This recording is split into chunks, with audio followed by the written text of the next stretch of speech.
Ever get that spaced out feeling after scrolling online for a bit? Yeah, like your brain's just empty. Exactly. Or you like grab your phone to check something specific and then poof, total blank on what it was. Happens all the time. Yeah. Or trying to watch a movie and your mind just keeps drifting. Right. Back to those silly little videos you were just watching. It's a really common feeling these days, isn't it? Totally. And guess what? There's actually a term people are using for it now. Brain rot. Oh, yeah, I saw that. Oxford's word of the year for 2024, wasn't it? That's the one. Which, really says something about how widespread this feeling is. It really does. It struck a chord. Yeah.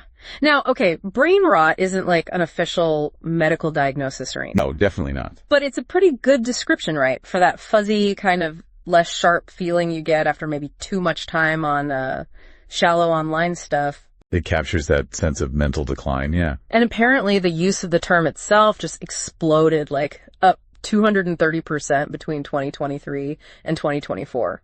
Wow. That's huge. Clearly, it's tapping into a real concern people have about their digital lives. Exactly. And if you're listening, chances are you felt this too. Maybe when you're trying to study or prep for something, or maybe you're just curious why your brain feels a bit off sometimes. Mm-hmm. Well, today that's what we're digging into, what brain rot actually means, where it might come from. And crucially, what we can maybe do about it, how to get that sharpness back. Right. We want to break it down, look at it from a few different angles. View a clear picture without making it, too overwhelming. We've had some interesting sources lined up. We'll touch on the science, a bit of history. Seriously, someone was talking about this way back in 1854. No way, before the internet. Yeah. And we'll look at how it shows up today, like this weird Italian brain rot thing on TikTok. Ah, yes, that trend. And how it affects our brains, our feelings. But it's not all doom and gloom. We'll definitely focus on the what you can do part. Absolutely. Practical steps are key. Our goal here is just to unpack it all, make it make sense, and hopefully leave you feeling a bit more empowered. Okay. Sounds good. All right, so let's dive in. When people say brain rot, what are we really talking about? Well, fundamentally, as experts like Dr. Susan Lakowski describe it, it's about the negative side effects of spending maybe too much time with online content that's, well, pretty superficial. Like repetitive stuff.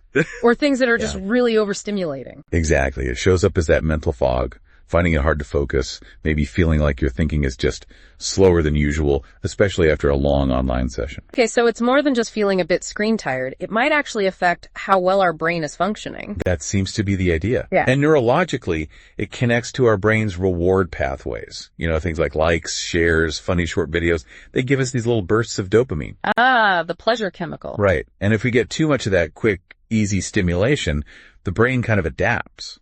It gets used to processing things really fast and shallow. It makes it harder to engage with things that need sustained thought, like reading something complex. Precisely. It's like the brain gets accustomed to junk food snacks and then struggles to digest a proper, nourishing meal. It needs more and more stimulation just to feel satisfied. That makes a lot of sense, getting hooked on the quick hits. Mm-hmm. And what's fascinating, like you hinted at, is this isn't a totally new concern. Henry David Thoreau, back in 1854. Yeah, tell me about that. In his book Walden, he actually wrote about brain rot being, in his view, more widespread and fatal than potato rot. Wow. Fatal? That's intense. What was he getting at? He was worried about people getting bogged down in trivial matters, sort of neglecting deeper intellectual pursuits. Even back then, there was this anxiety about mental decline from, well, trivial stuff. Incredible. So the idea has been around way longer than the technology we blame today. Exactly. And fast forward to the digital age, we've seen versions of this pop up. Maybe those early silly memes like the dancing banana back in, 2002. Oh, I remember that. Pointless, but catchy. Right. Kind of harmless fun then, maybe. But now, with platforms like TikTok emerging post-2020, pushing all this super short-form content, the modern idea of brain rot seems tied to a more noticeable impact. Perhaps on language, maybe on attention spans. You mentioned Italian brain rot on TikTok earlier. What is that? It sounds bizarre. It really is kind of bizarre. It's a perfect example of this kind of content. It's often these strange, computer-generated animations, weird characters, distorted voices, very nonsensical humor. Okay. Think really surreal looping videos. They're designed to be attention-grabbing in this very odd, almost hypnotic way. Huh. And how does watching a lot of that tie into brain rot? Well, psychologists like Carlos Hidalgo suggest that consuming a lot of this super fast-paced, often chaotic content might make it harder to concentrate on other things. Like real-world learning. Yeah, or anything requiring sustained focus. The brain might start craving that intense, low-effort stimulation instead of engaging with something more complex. And that could be particularly concerning for younger people whose brains are still developing. So our brains get trained on the fast and weird, and then regular stuff feels boring. That's a pretty good way to put it, yeah. And the fact that Oxford chose Brainrot as word of the year, based on a public vote, over 37,000 people voted, it really shows this isn't just some niche internet term anymore. It's reflecting a genuine, widespread feeling. Okay, so we're consuming all this quick, maybe not so deep content. How does this actually, manifest in our daily lives? What are the signs? One of the big ones people report is a noticeably shorter attention span. Difficulty focusing on longer tasks like reading a book or even just sitting through a movie without feeling fidgety. Right, the mind wandering back to the phone. Exactly. The brain's just trained for those quick, bite-sized pieces of information.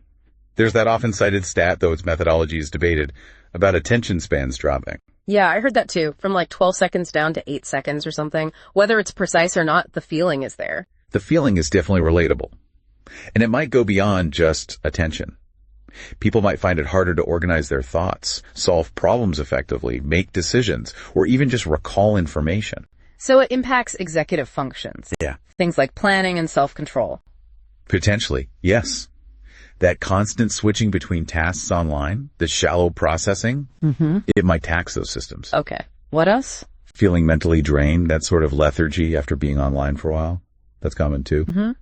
And then there's the potential impact of things like doom scrolling, constantly consuming negative news. That can lead to feeling desensitized or even contribute to feelings of depression or hopelessness. Yeah, that makes sense. Just bathing your brain in negativity. Right. And conversely, simple everyday activities might start to feel less enjoyable because they don't provide that same intense stimulation you get online. Like your brain's baseline for interesting has shifted way up. Exactly. And then there's the language aspect. Oh, right, the internet slang. Yeah, when internet references, skibidi,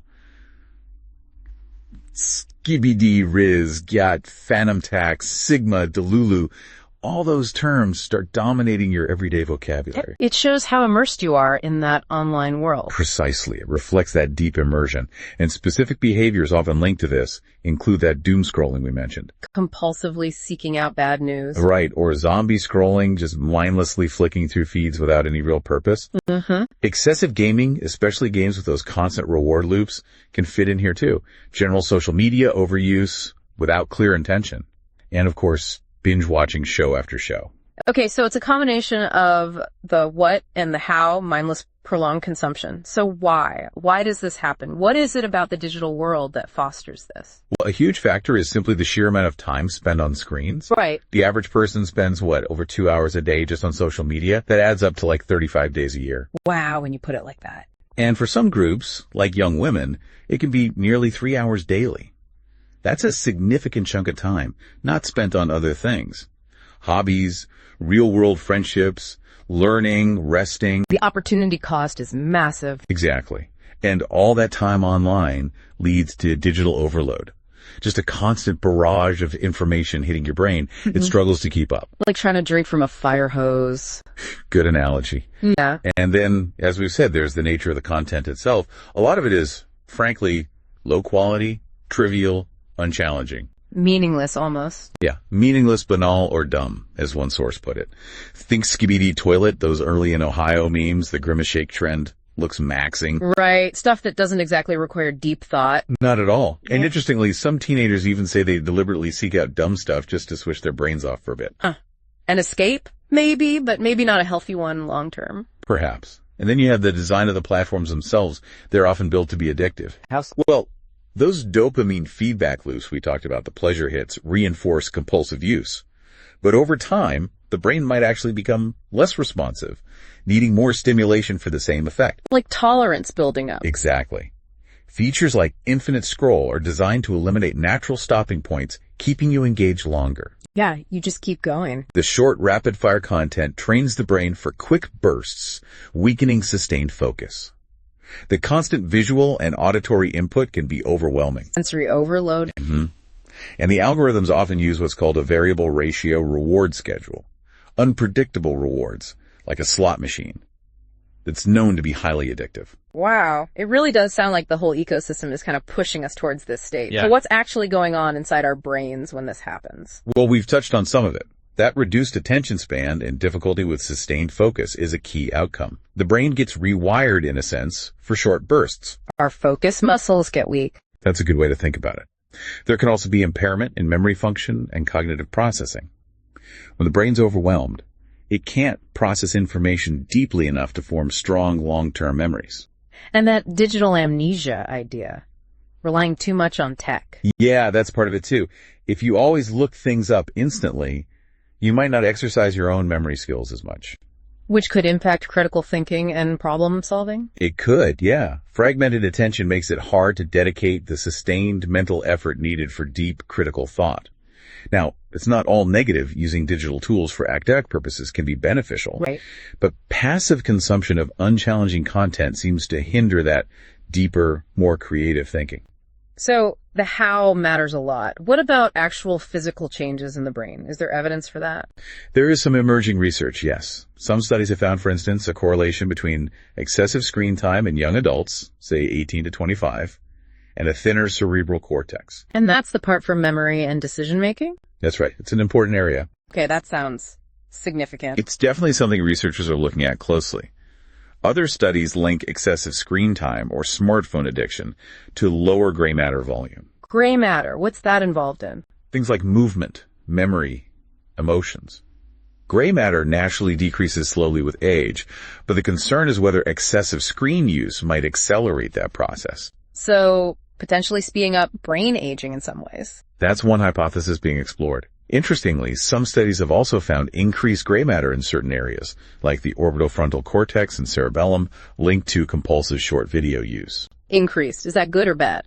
Well, those areas are involved in reward processing, decision-making, emotional regulation, and also motor control and cognitive processing. It suggests the brain is adapting, but whether that adaptation is ultimately beneficial is unclear. It could reflect an overactive reward system, perhaps. Okay, so the brain is definitely changing in response. It seems so. There's also evidence of heightened activity in other key regions related to decision-making, cognitive control, self-reflection, emotional processing in those with higher levels of short video addiction. The brain is clearly working differently. It's fascinating and a little scary, and it's not just cognition, right? This stuff impacts our mental health, too. Absolutely. There are strong links between high digital consumption and increased feelings of anxiety, depression, and stress. Plus, difficulty regulating emotions. Why is that? Think about the constant notifications, the pressure to be always on and connected, the social comparison that happens on platforms. Yeah, seeing everyone's highlight reels. And that doom scrolling we keep mentioning. It all adds up and can seriously impact mood. And sleep, too, right? You mentioned the blue light. Yes, definitely. That blue light from screens messes with melatonin production, the hormone that regulates sleep.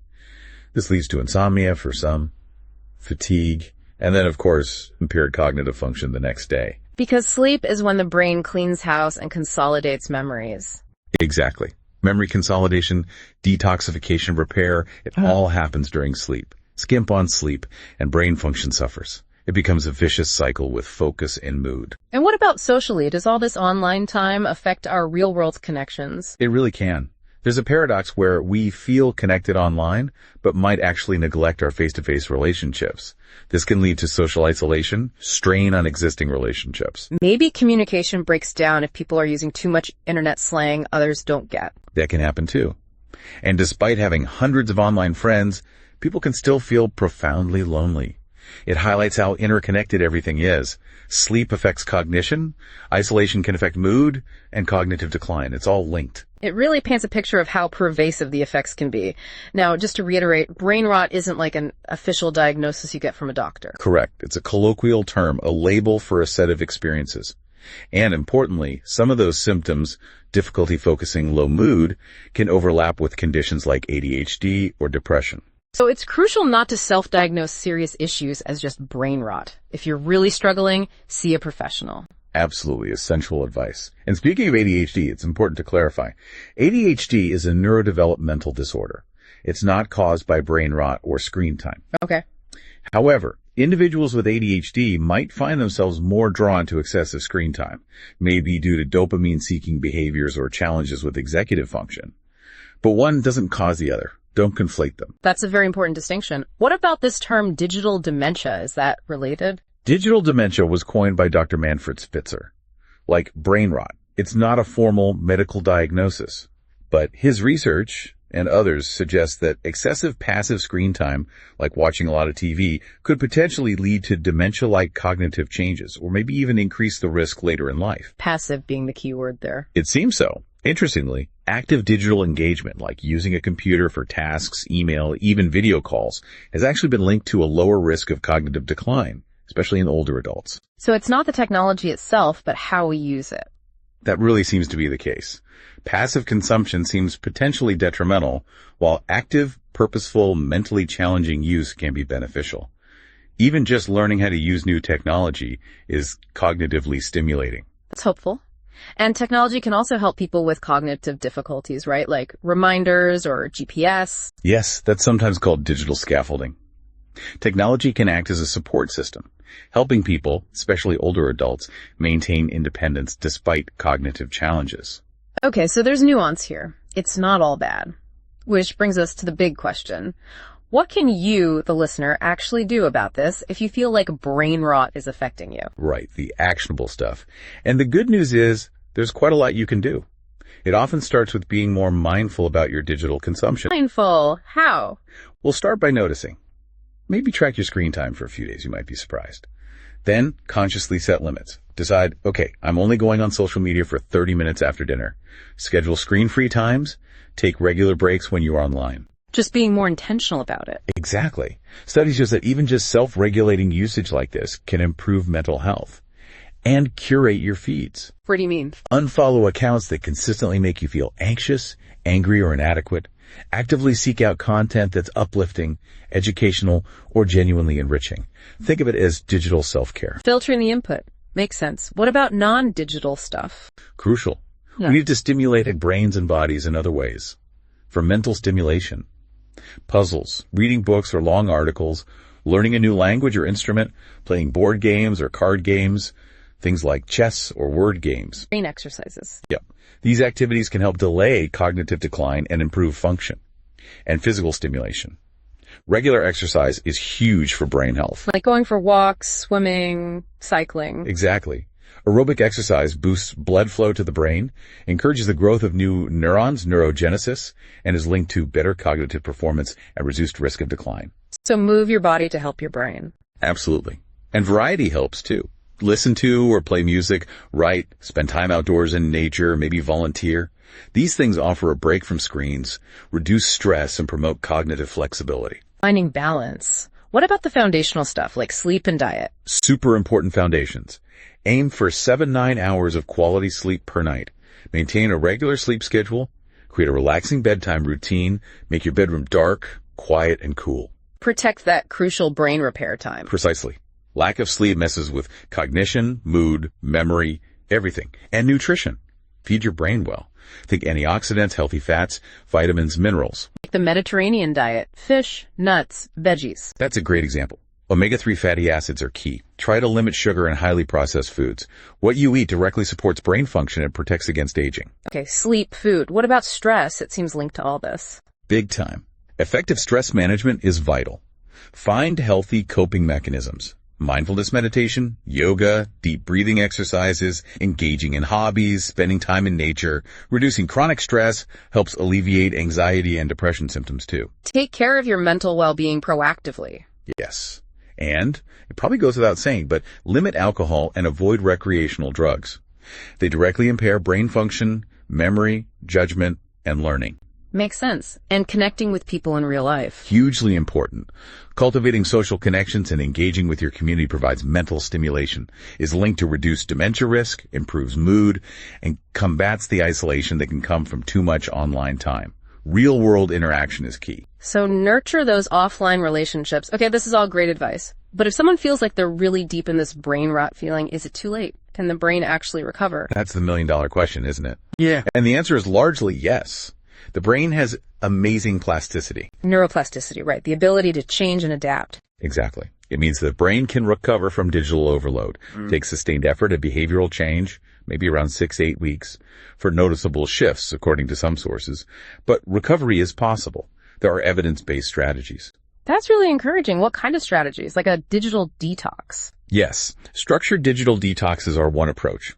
Others include cognitive behavioral retraining, lifestyle modifications like the ones we've discussed, nutritional support, adopting digital minimalism frameworks, even community accountability programs. What results have people seen from things like detoxes? Some studies are promising. One reported reduced depression scores by nearly 30% and improved attention by about 18% after just 3 weeks of reduced screen time. Others have shown increased gray matter in the prefrontal cortex key for decision-making and impulse control after limiting screen use. Reduced craving-related brain activity has also been observed. So measurable changes. Yes. Even shorter detoxes, like 7-14 days, have shown measurable improvements in attention span, sleep quality, and working memory capacity in some participants. What makes a detox effective? Just quitting cold turkey? Not necessarily. Gradual tapering might be better for some. Key elements often include redesigning your environment, maybe no devices in the bedroom, disabling non-essential notifications.